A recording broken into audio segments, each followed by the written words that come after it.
sambung membaca kitab yang diberi nama Ar-Rahiqul Makhtum karangan Syekh Safiur Rahman Al-Mubarakfuri. Pertama sekali, suatu ketika dahulu kita semua pernah duduk di satu tempat yang di mana kita semua, setiap di antara kita tak ada pun memori di tempat tersebut, alam tersebut. Alam tersebut dinamakan alam roh, di mana alam roh ni tak ada pun di antara kita yang ingat memorinya. Dan apabila Allah Subhanahu Wa Taala mengarahkan malaikat untuk membawa roh-roh ini untuk ditiupkan ke dalam rahim ibu masing-masing mengikut tahun-tahun, bulan-bulan ataupun zaman-zaman yang telah ditetapkan oleh Allah Subhanahu Wa Taala. Jadi apabila daripada alam roh ini berpindahlah kita ke satu alam lagi yang dinamakan alam rahim, yang mana alam rahim ini tiada siapa pun di antara kita yang ingat memorinya. Jadi dalam alam rahim inilah Allah Subhanahu Wa Taala mengurniakan kita tubuh badan. Diciptakanlah kita, daging kita, mata kita, tangan, hidung, kaki kita. Dan di dalam alam roh inilah Allah Subhanahu Wa Taala menetapkan seseorang itu duduk di alam rahim tadi. Ada orang Allah tetapkan 9 bulan 10 hari. Ada orang yang Allah tetapkan tak cukup bulan, 8 bulan lebih hari baru dia dilahirkan, ditakdirkan lahirnya dia di dunia. Lalu selepas kita lahir daripada alam rahim itu, kita berpindah ke alam seterusnya yang dinamakan alam itu dunia. Dunia inilah yang kita duduk sekarang ni, yang mana Allah Subhanahu Wa Taala tentukan seseorang itu tinggal dan kekal umurnya 90 tahun. Ada orang umur 90 tahun. Ada orang Allah takdirkan hidup dia dalam usia remaja, meninggal dia. Ambil keputusan SPM, lepas tu naik motor, meninggal dia. Ada orang Allah takdirkan lahir dia baru 5 hari, meninggal dia. Selesai alam dunia ini, kita akan berpindah pada alam yang seterusnya, iaitu alam barzakh. Alam barzakh ini saya kerja sebagai jururawat. Saya seorang jururawat terlatih di Institut Kanser Negara dan saya bekerja di bahagian paliatif. Bila sebut bahagian paliatif ni, mana-mana pesakit yang dirujukkan paliatif ni rasa dah tak ada harapan. Maksudnya jabatan saya ni masyhur untuk pesakit-pesakit yang apabila doktor kata kamu dah tak ada rawatan. Jadi saya duduk dekat Institut Kanser Negara. Jadi rawatannya antaranya kemoterapi, radioterapi, dan apabila seseorang itu sampai stage 4, maksudnya stage 4 kanser, dan doktor pun nak teruskan rawatan kemoterapi tak sesuai, sebab kalau bagi kemoterapi dia akan lagi bertambah teruk. Sebab kemoterapi ni, seseorang yang nak dapatkan kemoterapi ni mestilah memiliki tubuh badan yang sihat. Lepas tu tak mampu kemoterapi, nak bagi radioterapi pun tak boleh. Jadi pesakit ini akan dirujukkan di jabatan paliatif. Jabatan paliatif, saya merupakan jururawat yang pergi ke rumah pesakit. Saya pergi rumah pesakit, saya tak kerja di ward. Saya punch in, kemudian kita akan senaraikan beberapa pesakit yang kami pergi ke rumahnya. Ada orang yang Allah takdirkan kanser umur 30 pun ada, umur 70 pun ada, umur 15 tahun pun ada.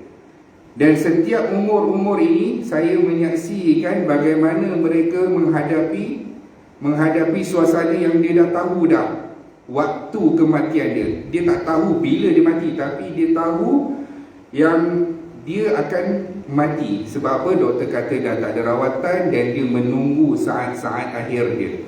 Saat-saat akhir dia.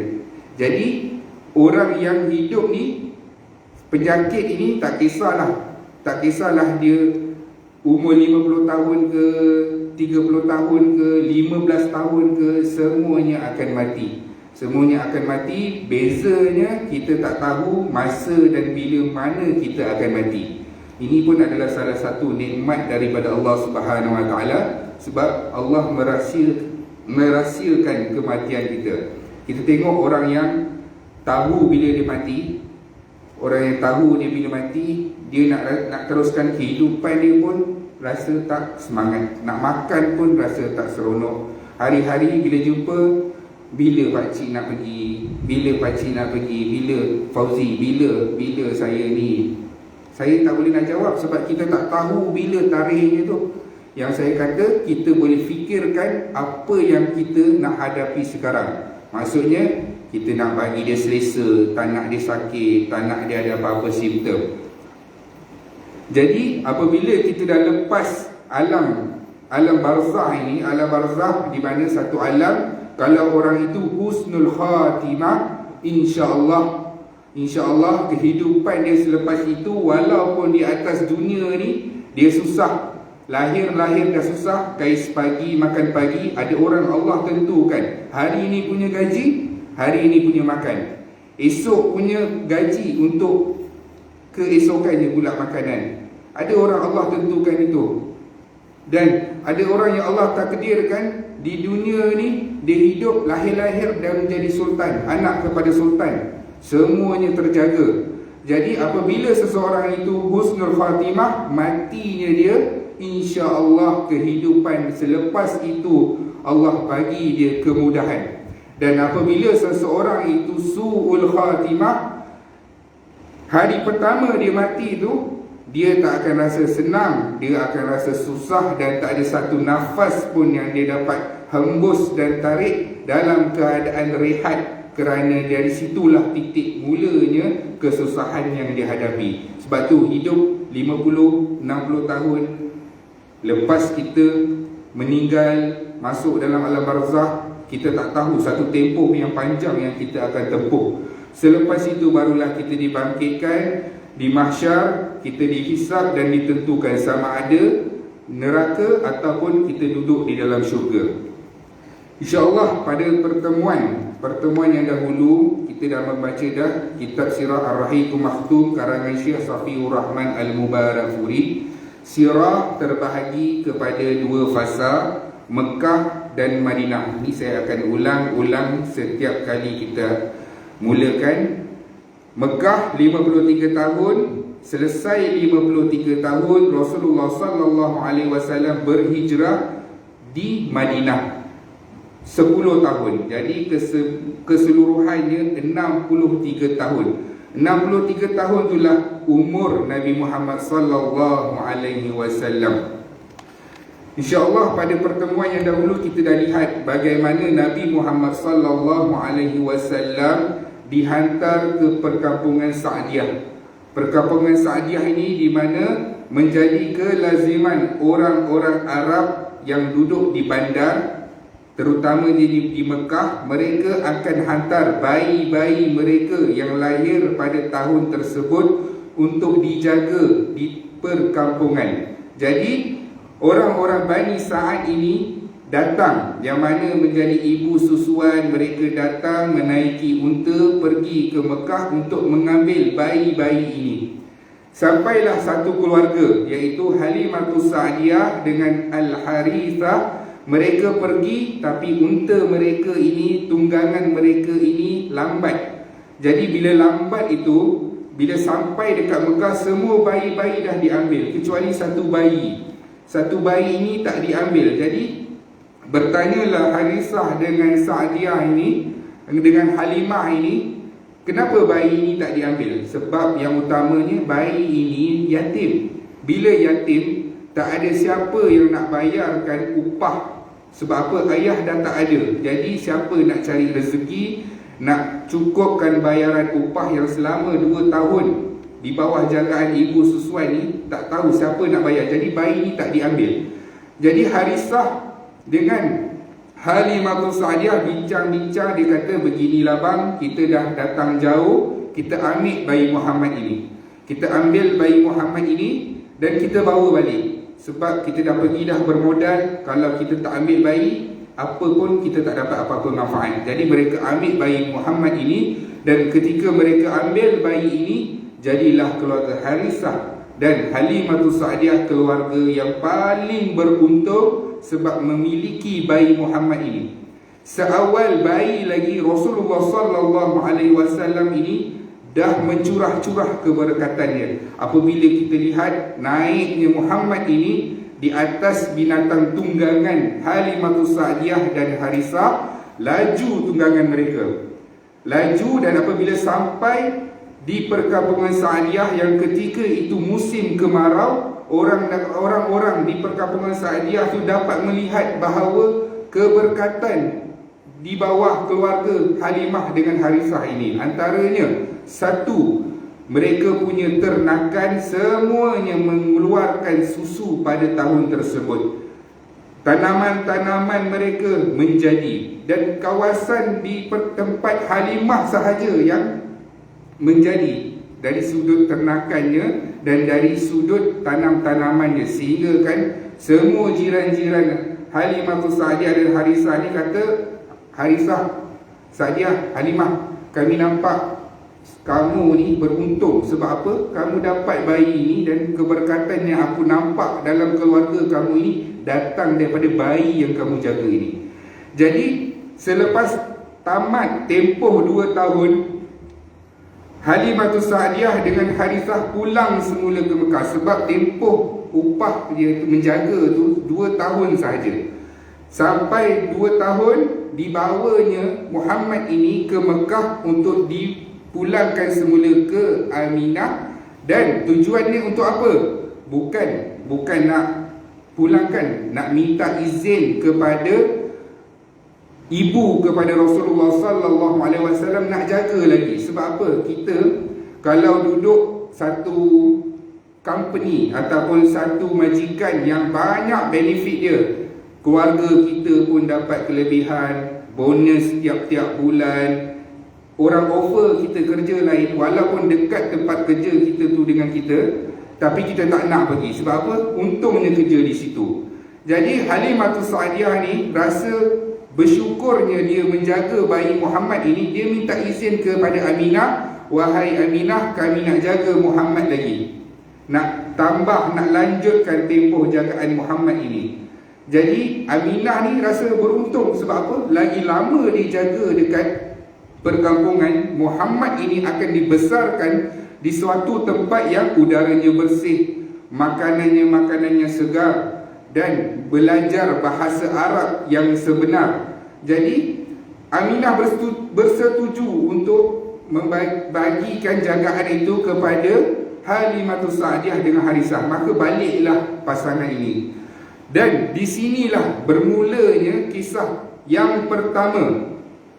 Kisah yang pertama, peristiwa pembelahan dada Nabi Muhammad sallallahu alaihi wasallam apabila Rasulullah sallallahu alaihi wasallam kanak-kanak Rasulullah bermain dengan kawan-kawan sepermainannya, dan kawan-kawannya melihat ketika itu Jibril turun untuk bawa Muhammad, dibaringkannya Nabi Muhammad, kemudian dibelah dada Nabi Muhammad sallallahu alaihi wasallam. Belah ni secara batin ke ataupun secara mimpi ke ataupun secara hakikat? Syekh Safiur Rahman dalam kitab karangan Ar-Rahiqul Makhtum mengambil pendapat Jibril membelah dada Rasulullah sallallahu alaihi wasallam secara nyata. Kerana apa? Kerana rakan-rakan, teman-teman sepermainan Rasulullah sallallahu alaihi wasallam berlari-lari ke rumah Halimah dan juga Harisah bagi tahu Muhammad dah dibunuh. Mereka nampak Nabi dibaringkan, dibelah dadanya. Balik kawan-kawan sepermainan Rasulullah ni bagi tahu makcik Muhammad ni dah mati dah. Terkejut Harisah, terkejut Halimatus Sa'diyah. Pergi dia keluar bertemu dengan Nabi. Dia mencari Nabi, dan ketika itu Nabi Muhammad sallallahu alaihi wasallam dalam keadaan pucat. Dibawanya pulang ke rumah, Dan berbincanglah Halimatus Sa'diyah dan Harithah. Dia kata apa? Dia kata, bang, tak boleh jadi ni. Mungkin orang ramai dengki ataupun rasa tak senang hati melihat keluarga kita apabila kita menjaga Muhammad. Banyak untung yang kita dapat daripada Muhammad ini. Ternakan kita, tanam-tanaman kita, semuanya menjadi. Dan aku risau kalau orang dengki dengan kita dan nak membunuh Muhammad. Jadi macam inilah bang, kita bawa balik Muhammad ini ke Mekah, pulangkan balik dekat mak dia. Pulangkan balik kepada mak dia, takut-takut nanti akan datang betul-betul Muhammad ini dibunuh. Jadi Harithah dan Halimatus Sa'diyah bawalah Rasulullah sallallahu alaihi wasallam kembali ke Mekah. Kembali ke Mekah, dipulangkanlah semula ke pangkuan ibunya Aminah binti Wahab.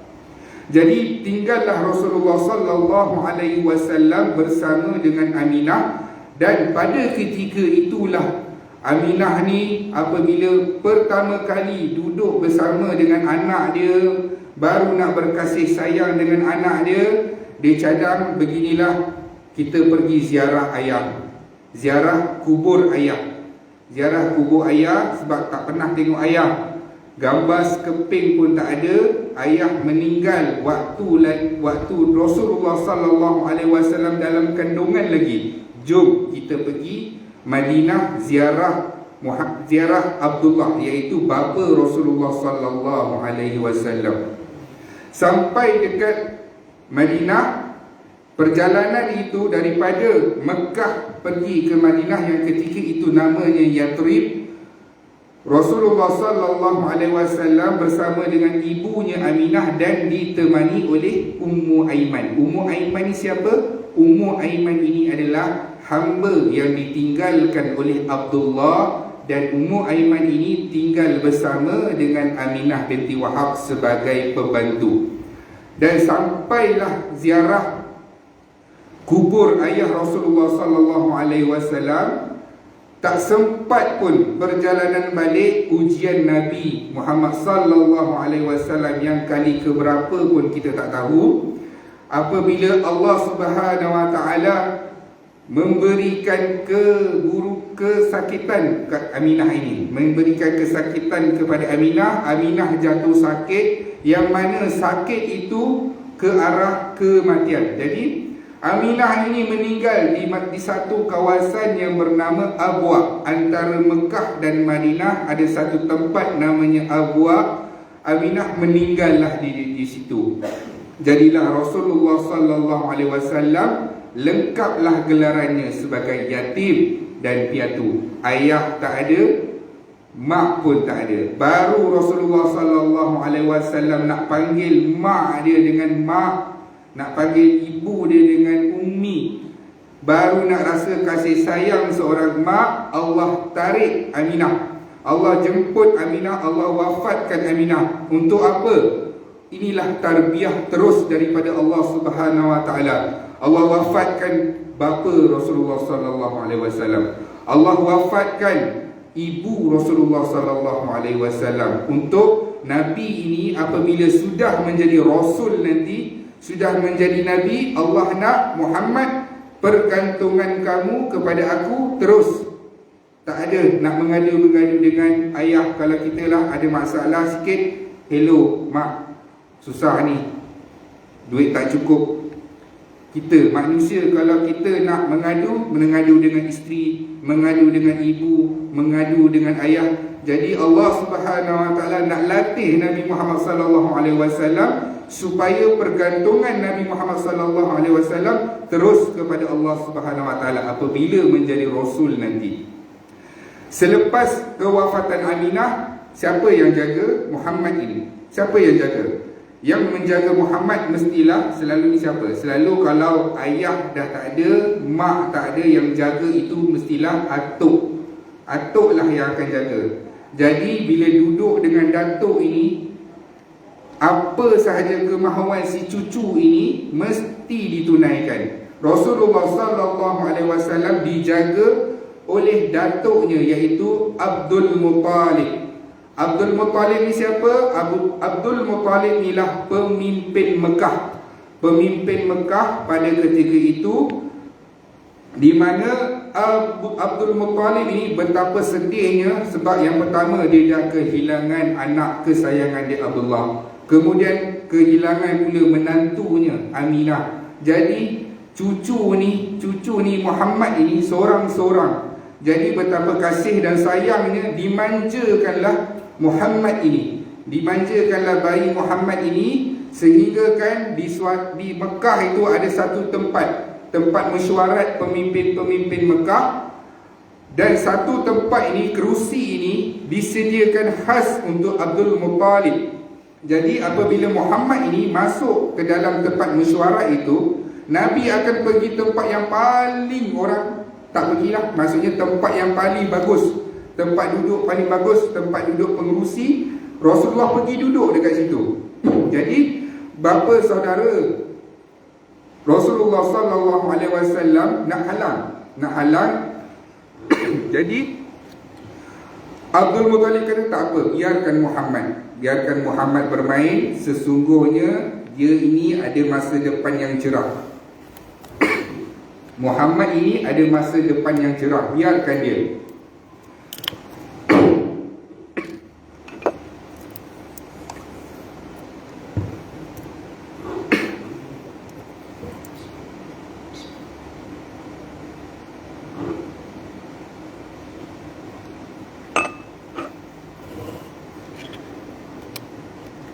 Jadi Rasulullah sallallahu alaihi wasallam dijaga dengan penuh kasih sayang oleh Abdul Muttalib.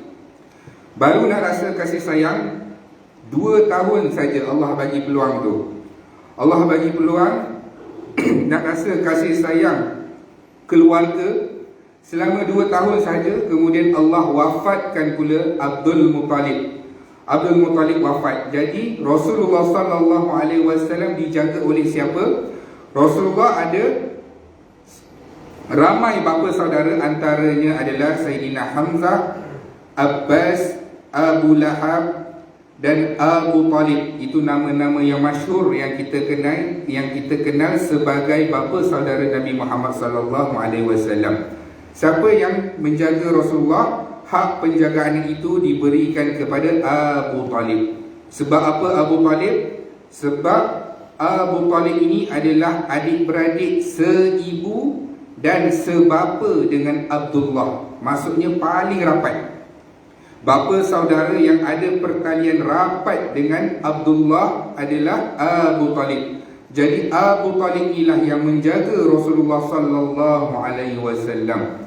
Dijaganya Rasulullah sallallahu alaihi wasallam. Dan apabila duduk dalam jagaan Abu Talib, Rasulullah sallallahu alaihi wasallam yang kanak-kanak ketika itu baru berumur 9 tahun. Kita tengok perangai Rasulullah ketika umur 9 tahun. Bila Rasulullah melihat Abu Talib ni banyak tanggungan, anak Abu Talib ni ramai, banyak tanggungan, jadi Rasulullah sallallahu alaihi wasallam mengambil peluang mengembala kambing untuk menampung keluarga Abu Talib. Sebab apa? Nabi sedar Nabi keluarga yang mendatang. Abu Talib ada banyak anak. Jadi Nabi umur 9 tahun fikir macam mana nak ringankan bebanan bapa saudara dia. Nak ringankan beban bapa saudara dia Abu Talib, Nabi ambil upah mengembala kambing. Dan kata Rasulullah sallallahu alaihi wasallam, sebahagian aku berikan kepada bapa saudaraku dan sebahagian aku simpan buat diriku. Tu Rasulullah, perangai Rasulullah sallallahu alaihi wasallam, prihatinnya Nabi ini dari kanak-kanak lagi. Umur 9 tahun. Umur 9 tahun Nabi tak buang masa untuk bermain-main. Walaupun Nabi tahu Nabi tumpang Abu Talib, yang ketika itu Abu Talib adalah pemimpin Mekah menggantikan Abdul Muttalib. Nabi tahu bapa saudara dia ni pemimpin, tapi Nabi tahu dia keluarga mendatang. Jadi dia rasa perlu untuk dia bekerja bagi menampung pendapatan Abu Talib, yang Abu Talib pada ketika itu ramai anak-anak dia. anak-anak dia ramai. Jadi waktu makan pun apabila Abu Talib panggil, Rasulullah sallallahu alaihi wasallam takkan terus capai makanan itu. Dan Abu Talib ajar anak-anak dia, makanan ini tidak akan kita makan selagi Rasulullah sallallahu alaihi wasallam, Nabi kita, tak menyentuhnya. Sebab apa? Sebab Nabi ni memang berkat. Berkatnya Nabi, kita tengok dekat Halimatus Sa'diyah di perkampungan lagi, Halimatus Sa'diyah rasa keberkatan itu. Jadi Abu Talib pun sama juga. Bila makanan yang disentuh oleh Rasulullah sallallahu alaihi wasallam cukup untuk 2 orang, tapi apabila disentuh Nabi Muhammad sallallahu alaihi wasallam cukup untuk semua orang. Sebab apa? Berkatnya Rasulullah sallallahu alaihi wasallam. Berkatnya Nabi ini belum lagi jadi Rasul, baru kanak-kanak, baru bayi lagi, Allah dah bagi dah keberkatan itu mencurah-curah di tangan Rasulullah sallallahu alaihi wasallam. Jadi Rasulullah sallallahu alaihi wasallam duduk bersama dengan Abu Talib, dan ketika usia remaja, apabila Abu Talib ni dia adalah pemimpin dan dia juga adalah pedagang. Dia pergi berdagang di Syam. Dan ketika itu Rasulullah sallallahu alaihi wasallam minta izin dengan bapa saudaraku. Dia kata, "Wahai bapa saudaraku, aku nak ikut berniaga." Pergi mana? Pergi Syam. Jadi Abu Talib risau. Abu Talib kata, "Muhammad, nak pergi ni perjalanan jauh.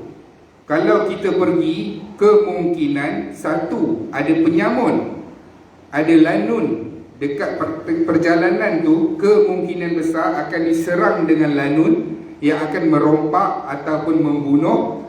Dan perjalanan ini jauh, kemungkinan ada binatang buas.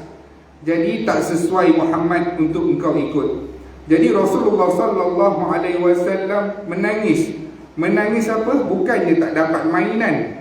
Menangis sebab nak ikut bapa saudara dia berniaga, nak pergi tolong bapa saudara dia berniaga dekat Syam. Jadi Rasulullah sallallahu alaihi wasallam nak pergi. Abu Talib nampak peristiwa tu. Bersungguh-sungguh Rasulullah, maka dibenarkanlah Rasulullah sallallahu alaihi wasallam untuk ikut bersama dalam perjalanan menuju ke Syam. Dan apabila perjalanan menuju ke Syam ini sampai di satu tempat, di mana tempat ini ada sebuah gereja, dan di situ ada seorang, kita panggil sebagai orang yang beramal dengan kitab Injil dan Taurat, Rahib Bahira nama dia. Rahib Bahira, dia nampak daripada kejauhan ada awan yang melindungi satu rombongan ini. Lalu diarahkan orang-orang ni untuk menyediakan makanan supaya apa? Dia nak undang rombongan tersebut untuk makan.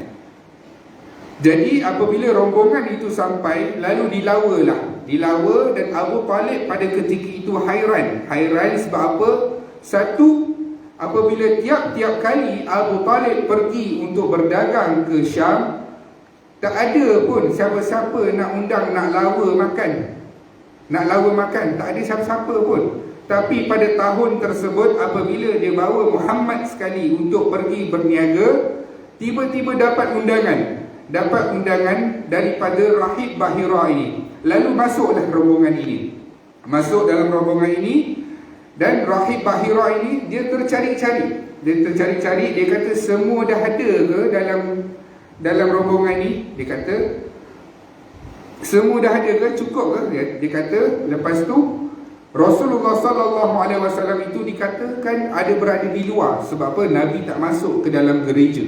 Nabi tak duduk dalam gereja. Nabi memandang ke arah Kaabah, ke arah Mekah. Lalu dibawalah Rasulullah sallallahu alaihi wasallam masuk. Dan Rahib Bahira ni bertanya kepada Abu Talib, "Wahai Abu Talib, ni bayi ini siapa?" "Bayi ini anak saya." Rahib Bahira tu kata apa? kamu bercakap tipu. Kazab, kamu tipu. Dia ini tidak memiliki ayah ataupun memiliki ibu.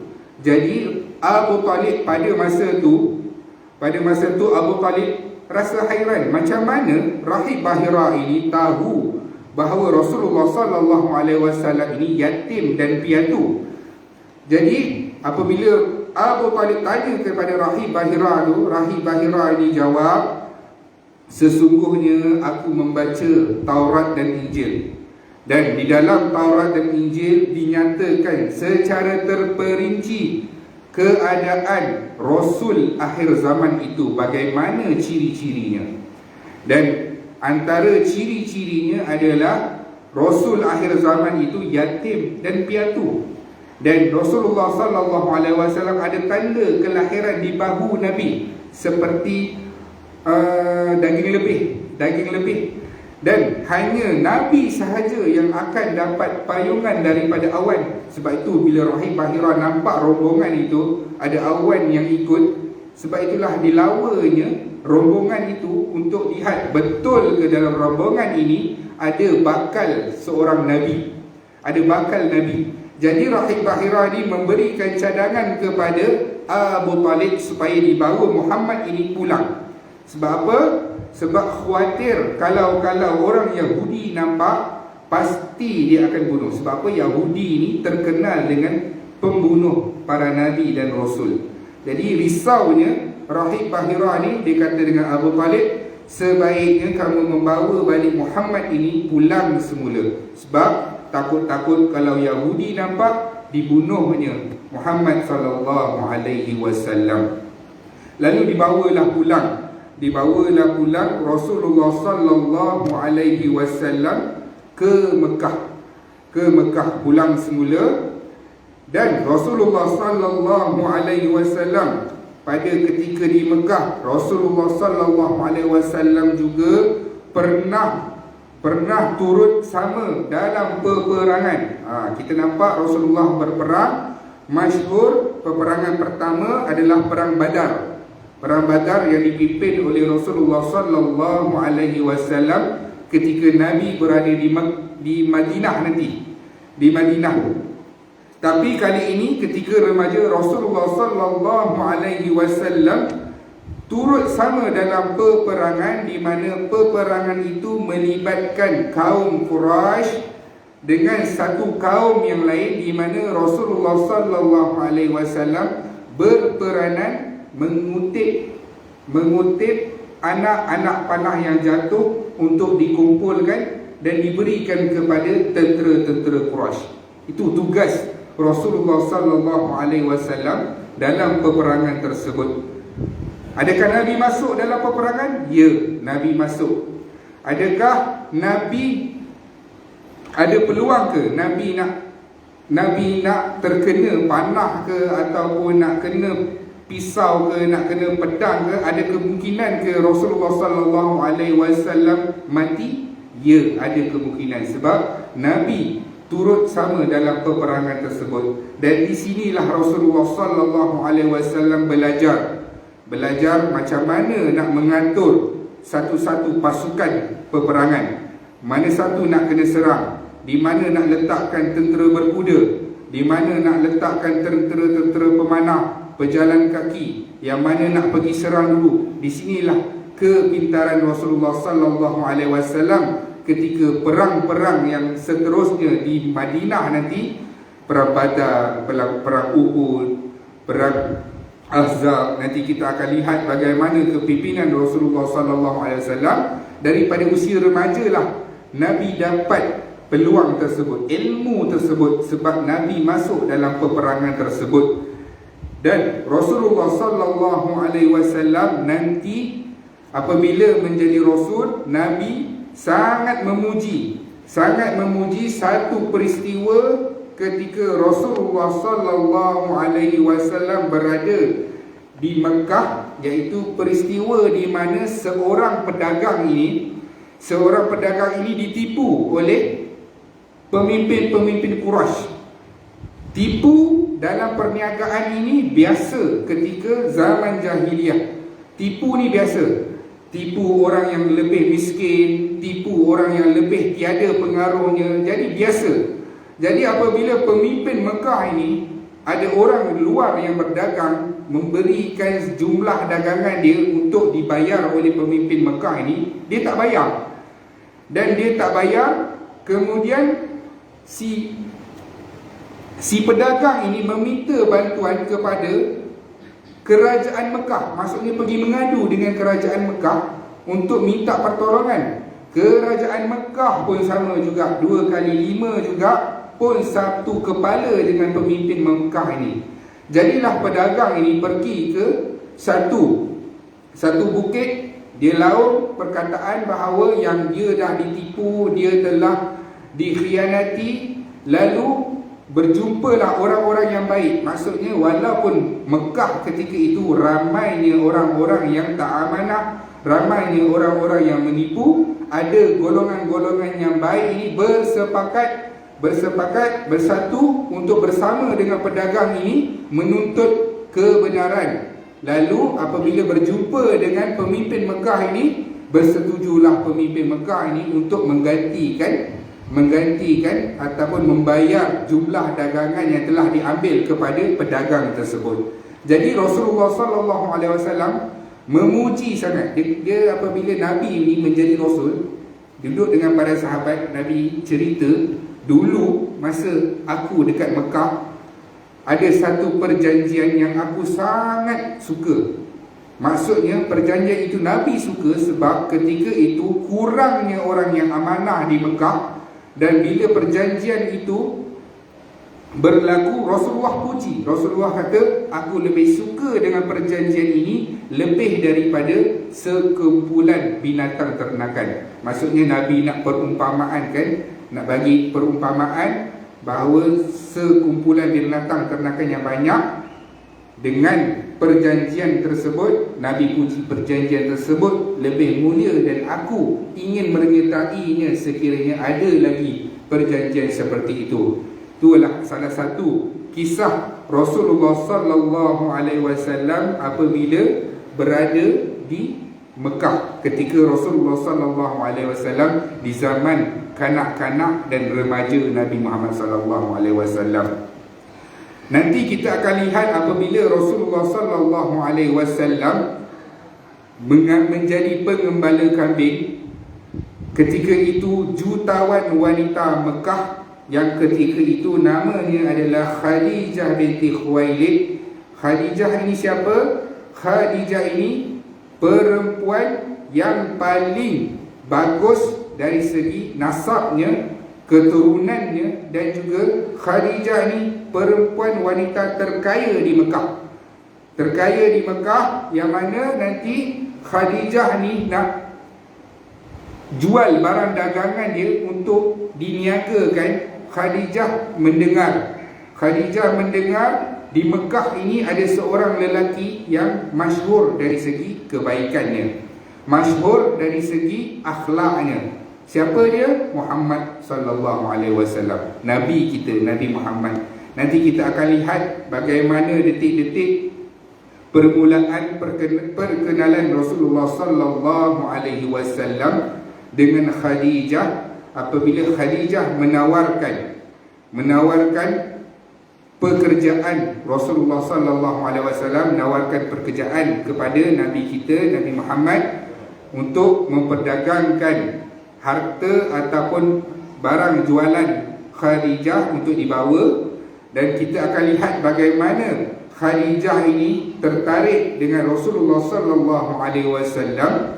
Kerana apa? Kerana apabila Muhammad meniagakan barang dagangan Khadijah, untung menjadi banyak. Sebelum ni Khadijah dia upah orang-orang untuk meniagakan dia punya barang dagangan. Selalu kalau bagi modal 1,000, bawa balik 1,500. Bagi modal 1,000, bawa balik 1,800. Tapi bila Rasulullah sallallahu alaihi wasallam meniaga barang dagangan Khadijah binti Khuwailid, dia upah dia tu menjadi berlebih-lebih ganda. Modal 1,000, Rasulullah balik 2,500 sebagai contoh. Jadi di sinilah Khadijah melihat Rasulullah sallallahu alaihi wasallam. Dia kalau ujian duit ni bukan semua orang mampu. Maksudnya kalaulah kita dengar berita sekian rasuah 500,000, sekian ditangkap oleh SPRM kerana rasuah 1 juta. Kita dah apalah dia ni, dah kaya pun masih lagi nak rasuah. Kita tak diuji lagi begitu, kita belum lagi disua 50,000 depan mata kita. Contoh orang kata nah 50,000 ni boleh tak luluskan, saya nak berniaga kat sini, dibagi 50,000 depan mata kita. Sekarang kita bolehlah cakap, saya takkan ambil rasuah, sebab rasuah ni dosa besar. Kita belum lagi diuji, diletakkan sejumlah wang yang besar di depan mata kita. Kita pun tak tahu. Sebab apa? Allah tahu. Allah nak uji ni kepada orang yang mampu. Kita tak diuji sebegitu. Rasulullah apabila melihat barang dagangan Khadijah binti Khuwailid, Rasulullah amanah. Sebab apa amanah? Ketika itulah Maisarah ni siapa? Maisarah ni gelaran pembantu, pemudah cara. Dia melihat apabila dia melaporkan kepada Khadijah, Khadijah tanya macam mana Muhammad berniaga, macam mana Muhammad ni berniaga. Kata Maisarah, aku belum pernah lihat satu orang yang berniaga yang mana Nabi ini tak tinggi suara dengan orang, murah dengan senyuman, dan amanahnya dalam setiap timbangan jual beli Rasulullah sallallahu alaihi wasallam. Jadi kalau orang berniaga bagus, cakap elok-elok, kita masuk kedai dia bagi apa? Salam. Macam kita masuk hari-hari, masuk tak beli apa-apa pun, selamat datang, keluar, terima kasih. Jadi Rasulullah sallallahu alaihi wasallam berakhlak seperti itu. Jadi ramai orang suka datang membeli barang dagangan Khadijah binti Khuwailid. Jadi Rasulullah sallallahu alaihi wasallam membawa untung yang banyak, dan Nabi tak mengambil pun hak yang sepatutnya diberikan kepada Khadijah, kerana ada upah untuk Rasulullah sallallahu alaihi wasallam. Sebab kalau orang berniaga, dia berniaga kadang-kadang harga RM50, dia letak RM52, RM2 dia masuk poket dia, RM50 untuk nak bagi kat majikan. Ada orang sebegitu. Tapi Rasulullah sallallahu alaihi wasallam meniagakan barang dagangan Khadijah binti Khuwailid dengan amanah. Dan di sinilah tertariknya Khadijah binti Khuwailid dengan Rasulullah sallallahu alaihi wasallam, yang mana Khadijah pada ketika itu ramai orang nak masuk meminang, tapi Khadijah binti Khuwailid tak pun terima. Siapa yang masuk meminang? Antaranya adalah pemimpin-pemimpin Mekah, orang-orang yang masyhur, pedagang-pedagang, peniaga-peniaga yang sama dengan Khadijah binti Khuwailid. Tapi Khadijah tidak pun menerima tawaran itu, kerana Allah Subhanahu wa taala telah mengilhamkan Khadijah binti Khuwailid untuk berkahwin dengan Rasulullah sallallahu alaihi wasallam. Insya-Allah kita akan tengok akan datang macam mana, siapa yang pinang siapa yang usya siapa. Adakah Khadijah ataupun Muhammad sallallahu alaihi wasallam? Kita akan tengok dalam pertemuan yang seterusnya. Sekadar itu dulu. Yang baik datang dari Allah, yang lemah adalah kelemahan saya sendiri. A'udzubillahi minasyaitonir rajim. Bismillahirrahmanirrahim. Alhamdulillahirabbil alamin, wassalatu wassalamu ala asyrafil anbiya'i wal mursalin wa ala alihi wa sahbihi ajma'in. Ya Allah, ya Tuhan kami, ampunkanlah dosa-dosa kami, dosa kedua ibu bapa kami, dosa rakan-rakan kami. Ya Allah, ya Tuhan kami, sibukkan kami dengan urusan-urusan akhirat, jangan sibukkan kami dengan urusan-urusan dunia.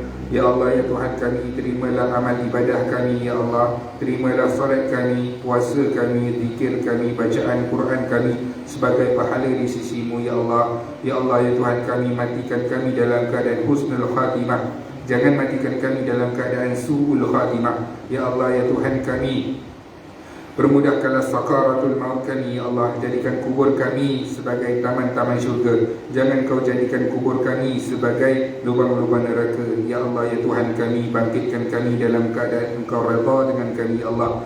Berikan buku amalan kami dengan tangan kanan kami. Jangan berikan buku amalan kami dengan tangan kiri kami.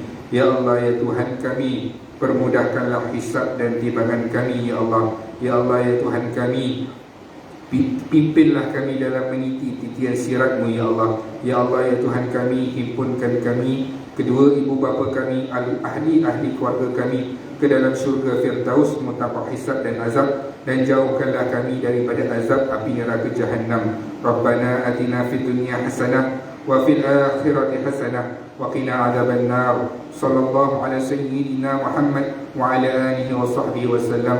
Walhamdulillahi rabbil alamin. Qaballahu minkum.